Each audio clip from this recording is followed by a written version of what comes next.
My fiancée Jennifer and I have been engaged for over a year now. I'm 25 and she's 28. We met 3 years ago at a family event. It was my grandmother's birthday and she asked everyone to invite as many people as they knew. My fiancée's ex-partner had an incurable disease. They say that karma's a bitch. My fiancée's got a taste of it. She asked everyone to invite as many people as they knew. She wanted to have a big celebration with lots of people because she was turning 80.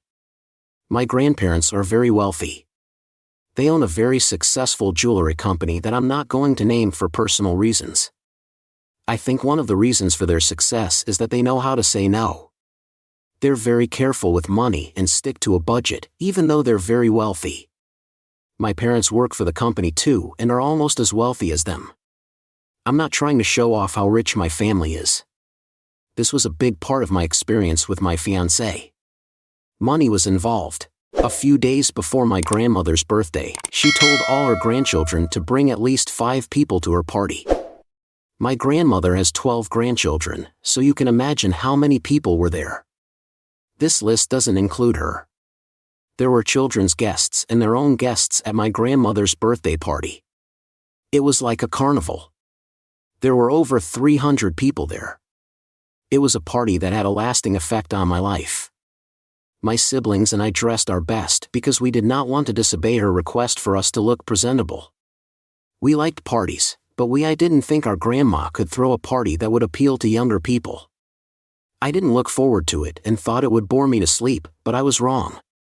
I still remember how shocked I was when I walked into the hall. It looked like a bachelorette party. The music, food, drinks, lighting, and decorations were. It was everything I could have imagined and more. My grandma definitely had taste. I figured the stingy woman wanted to be generous on her 80th birthday. There were so many people in attendance that I actually spotted some of my teachers when I was in high school. It was a refreshing night and a surprising one too. As I was welcoming guests, I decided to mingle with my age group since I was bored of laughing with Granny. My brother Darius asked me to come meet some of his college friends. Darius is just a year older than me. I was in my 3rd year of college while he was in his last. We attended different colleges. We were at colleges, so it was nice to meet his friends. That was the moment I met Jennifer. She was standing timidly behind her friends and only spoke when she was spoken to. At that moment, I knew she was the most beautiful woman I'd ever seen. She had delicate features and her calm demeanor only made me drawn to her back then. I'd had my fair share of girlfriends and dated different women before, but I felt quite drawn to Jennifer.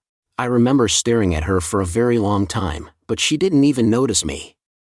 One by one, I said hello to my brother's friends and then I got to her. I asked her what her name was, and that was when she looked up. She looked up and met my gaze. She seemed confused and even turned around to see if I was talking to someone else. When I made no move to leave, she told me her name. I tried making conversation with her, but Jennifer was determined to ignore me. You know that saying, men like to chase? Well, in my case, it was true. The more she ignored me, the more I wanted to know more about her. I was so intrigued by her that I stopped paying attention to the party. I was interested in the young lady who was determined to ignore my existence. Innocent, my foot. Darius noticed my interest and pulled me aside that night. My brother and I are very close, so he could tell that something was up. I was attracted to her. I asked him if he was friends with her and he said no. He explained to me that she was a transfer student who just came to the college. I was quite surprised that she transferred in her last year of college. Darius said they did not speak much since she's always reserved. The only reason he invited her was because she was friends with his girlfriend. Darius could already tell I liked her, so he advised me not to force her into speaking to me. I did not have a problem with that. I concluded that if she wanted to speak to me, she would on her own terms. That night, I gave Jennifer her space and after a while, I forgot about Jennifer. I was having so much fun that I didn't think about the girl who had caught my attention anymore.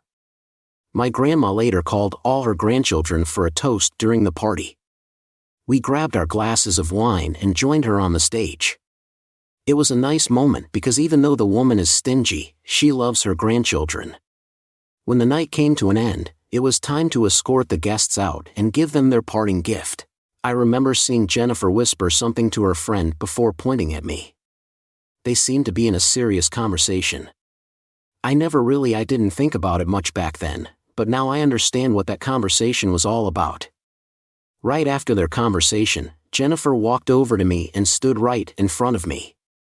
She had a friendly smile on her face as she complimented the party and our hosting skills. I can still remember how shocked and I was pretty confused when she did that. Just a couple of hours ago, she hadn't acknowledged my existence. Why did she suddenly feel the need to come up to me and start a conversation? That was my main thought at the time. I'm a pretty open person and I always feel the need to express how I feel.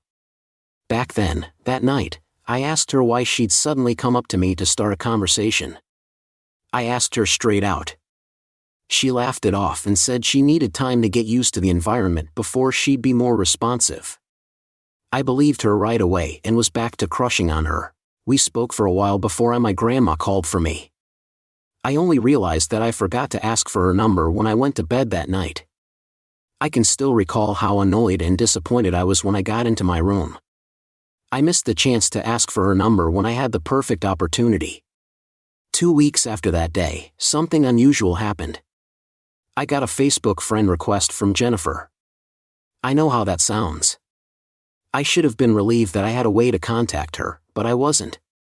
It felt strange to me because my Facebook timeline had no real information about me.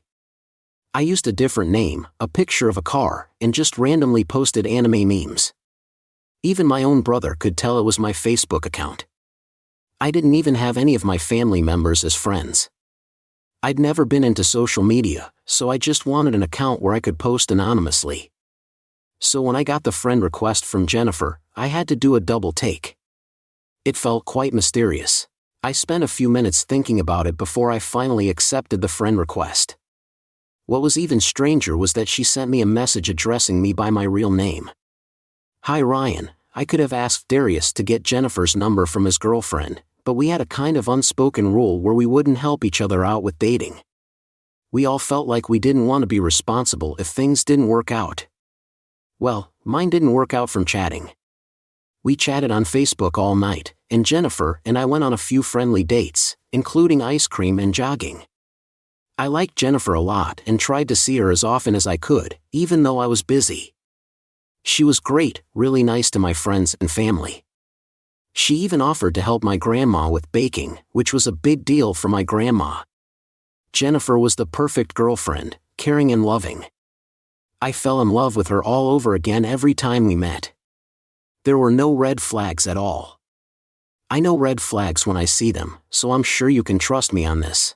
I knew I was in love with her before I even met her. I was in college and just wanted to have fun and explore, but Jennifer made me fall deeply for her. I was so in love with her that I couldn't imagine being with another woman. 1 year later, she graduated from I was in my final year at college when Jennifer told me she was worried about moving too far away for her internship. I asked my grandpa to help her out and he arranged for her to do her internship at the jewelry store. My grandpa was very supportive of Jennifer. A few months later, I started to notice some changes in Jennifer. She would randomly accuse me of cheating for no reason at all. At first, I found it cute because I liked the idea of her getting jealous, but it became annoying over time. She would stop picking my calls and she just disappeared for weeks. I gave her the space she needed and never tried to go see her at the jewelry store. My grandparents were very strict about work, so I let her be. I didn't want to be the reason she didn't get a good review. We grandparents are extremely strict. Jennifer took my good intentions for granted. She took my good intentions for granted and started creating random problems in our relationship. Sometimes she would ask me to send her money so she could buy a new dress and go to dinner with me. After sending the money, Jennifer would switch off her phone and ghost me completely. The fact that I loved her very much made me oblivious to her emotional blackmail. I was raised to be a gentleman, so anytime she cried and accused me of not understanding her, I would feel guilty and try to make it up to her. It was up to her. She made me feel like I was the one making the relationship difficult. 6 months later, Jennifer was back to her normal self and we were happy again. I also graduated from college and began my internship at a hospital in town. I also had a side job that was bringing in money. 6 months later, I proposed to Jennifer. Many people thought I moved too fast, but I honestly didn't care at that time. We only knew each other for 2 years, but it felt like forever. We'd known each other for 2 years, but it felt like forever because we saw each other almost every single day. I was just 27 and she was 24, but we were ready to commit on that level. I didn't really plan on getting married soon after our engagement because we still had our careers to pursue. The engagement was the beginning of my problems with Jennifer. The innocent, calm, and delicate girl I fell in love with became this rude, conceited, and violent person. She'd curse at me, ignore my siblings when she came over, and even roll her eyes at my parents when they tried to correct her. My family could tell that I was slowly regretting my decision, and they didn't want that to happen. I'm a very intentional man. I was raised to be mature and thoughtful. The reason I was so drawn to Jennifer was never solely because of her beauty. I was drawn to her personality. 3 months later, I stopped texting her regularly and even stopped seeing her altogether. She was still regarded as my fiancée, but we didn't even hold hands. Jennifer seemed to like development and she went on with her life during those months. I focused on my internship and the side job I had. My parents really wanted me to finish well so I could get my doctorate degree early. I was also quite interested in being a doctor and I was working hard at my internship and the side job I had, so I was pretty surprised when Jennifer showed up in my room with teary eyes. I hadn't seen her in months, so I was honestly shocked. I even forgot that I had a fiancé. Jennifer told me she needed my help, and of course I was there for her. I wasn't going to ignore her, even though I was still engaged to be married to someone else. I thought she might be hurt, so I asked what Jennifer told me her brother Greg was really sick and needed urgent medical attention. I was confused, but I didn't have time to think about it. I grabbed my car keys and asked her to take me to the hospital where he was being treated. When I got to the hospital, I let Jennifer lead me to where he was being treated. The guy on the hospital bed looked quite sick and weak. I asked her if he had gotten the tests were done, but Jennifer said the doctors would give the results that day. I decided to wait there until they came. Greg looked too weak for what Jennifer said was F. I wanted to know what was wrong with him, so Jennifer and I waited patiently for the doctor's results. I even paid the bills and bought them food. I also gave Jennifer some money to keep in case they needed anything. I still saw him as my brother. And I was thinking of ending things with Jennifer later that evening, but the doctor arrived with the test results. He wanted to speak to Greg alone and reveal the results to him first, but Greg insisted that the doctor speak in front of us because we were family. When I heard the results, I was so shocked that I did not say a single word. I remember how Greg screamed and asked the doctor if it was a prank. The doctor told him it was not and that he needed. Greg was so upset he practically broke into tears and pulled his hair. I expected the reaction from him, but I did not expect to see Jennifer fall to her knees and punch Greg on the legs. I still remember her exact words, "You monster. How could you?